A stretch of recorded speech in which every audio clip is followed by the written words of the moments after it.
और कोई ना समझ हो तो अंगुली को पकड़ के बैठ जाए कि यही चांद है। और ऐसे ना समझ बहुत हैं जिन्होंने मील के पत्थरों को मंजिल समझ के पूजा करनी शुरू कर दी,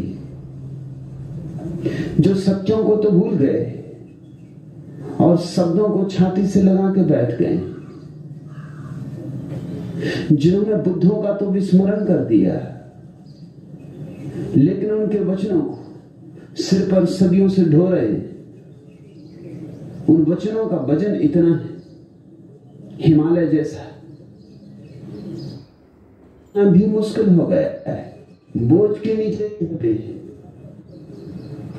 ज्ञान के बोझ के नीचे मर रहे, सड़ रहे। ना समझे लोग इशारे पकड़ लेते और जिस तरफ इशारे किए जाते उस तरफ आंख ही नहीं उठाते। उस तरफ आंख उठाना जरा महंगा सौदा भी है। आनंद को जानना है तो दुख को खोने की तैयारी दिखानी होगी। और तुम कहोगे ये भी कोई महंगी बात है, हम सभी तो दुख खोने को तैयार हैं।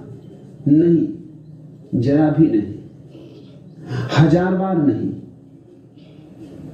तुम दुख खोने को तैयार हो, मगर दुख तुम खोना नहीं चाहते। दुख को तुम पकड़े हो, जोर से पकड़े हो। तुम्हारी दुविधा यही है, तुम ऐसा ही अनुभव करते हो कि दुख से मुक्त होने की तुम्हारी बड़ी प्रबल आकांक्षा है, और भीतर भीतर तुम दुख के बीज बोते हो, दुख के जाल बुनते हो, क्योंकि तुम्हारे दुख में तुम्हारे बड़े न्यस्त स्वार्थ हैं।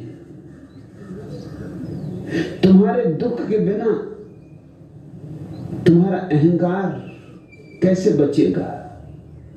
आनंद में अहंकार तिरोहित हो जाता है, जैसे कपूर उड़ जाए, बस ऐसे। दुख में अहंकार रहता है।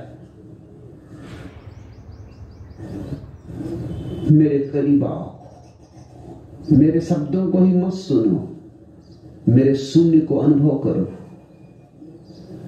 मेरे निशब्द में तैरो।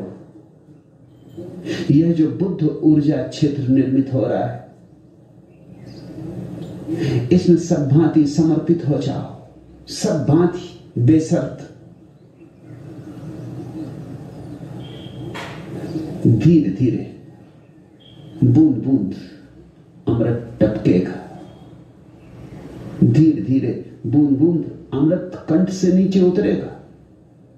तुम जानोगे, निश्चित जानोगे कि आनंद क्या है।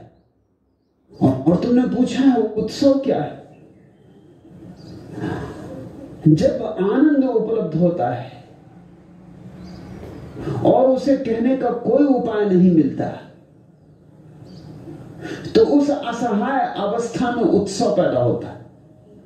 उत्सव आनंद को भाषा में व्यक्त नहीं किया जा सकता, इसलिए पैदा होता है। नाच के कोई पैदा जो नहीं कहा जा सकता वाणी से, नाच के कहता है, पद घुंघरू बांध मीरा नाची रे, वह उत्सव वाणी से